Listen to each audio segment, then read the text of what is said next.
Hi there, my name is Sam Sarston, and I either am or used to be a member of Camp Adventure. And today I'm going to show you how to renew Oregon State's club status. This is something that I had to do on my own my first year um, as a vet with Camp Adventure, and it was hard, so I want to just have this video so people could do it on their own.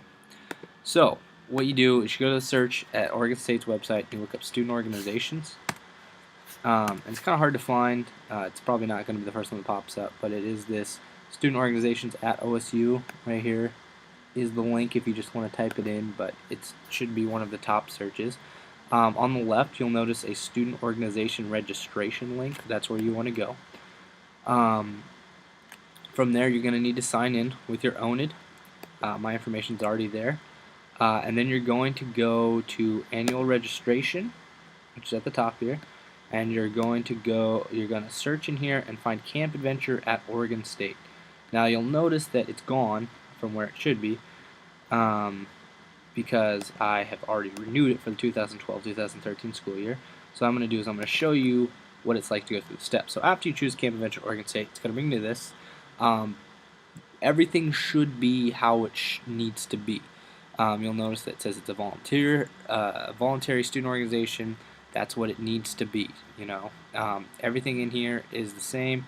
I would recommend changing the email to your email. I don't want to respond to emails.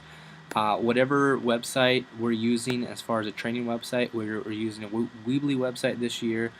Whatever you want to do, I would update the Facebook, get a Facebook group going, and possibly a Twitter. Do that, and then the information. I noticed I had to change the Twitter name because the person that was running the Twitter isn't doing camp anymore. So make sure that all that information is up to date. This number might need to change. Everything else should really be the same.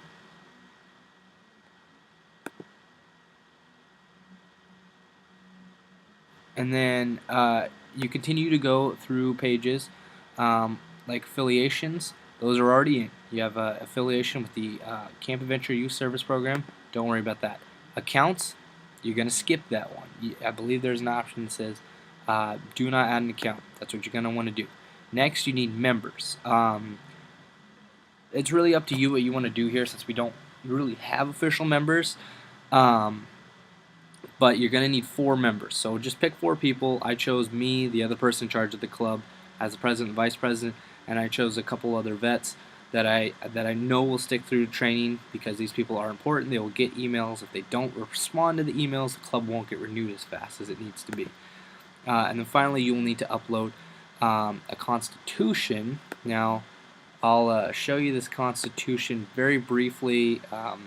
You don't need to do anything. It needs to have a change on it. So just know that you do need to change it.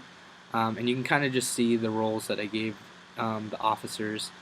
Like the project coordinator is in charge of setting up the information sessions. The event coordinator is in charge of setting up, or maybe I got that backwards, information sessions. The other one's for tables and career fairs. So very simple. You just need to have a constitution. It's basically fake, but I mean, you get the point. After that, then it'll say complete, blah blah blah, and then it'll have you fill out this risk assessment. This one's kind of important because this is really the thing that the guy looks at. It was Dante Holloway.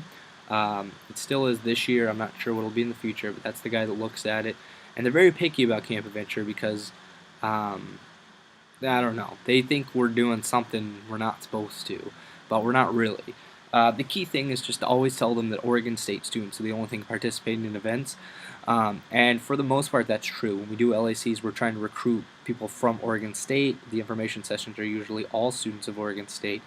And then our trainings do have members from other universities, but it's usually a good idea to tell them it's just people from Oregon State. Anyway, the answers listed below should be what you need to answer. It should still be the same thing. If you're doing it for 2013, 2014, just do what I have on here and you will be fine. I'm scrolling through here slowly so you can see what I have on here. in case it does get changed and you're like, why is this different than this guy's? You can kind of figure it out. Note this, obviously will need to be updated. Just let them know how many LACs you're going to do, because those are the ones you're going to do that will have members from other universities. And they do want to know that, although it is always a good idea to just tell them people are from Oregon State, because they don't seem to care. If you say that, if you say other stuff, they do care. And then this one is also, this last one, just letting them know that we don't have a risk management officer, which we don't. So I think being honest here is a good idea, and they've never had an issue with that. And that's pretty much it. Once you're done, it will say this.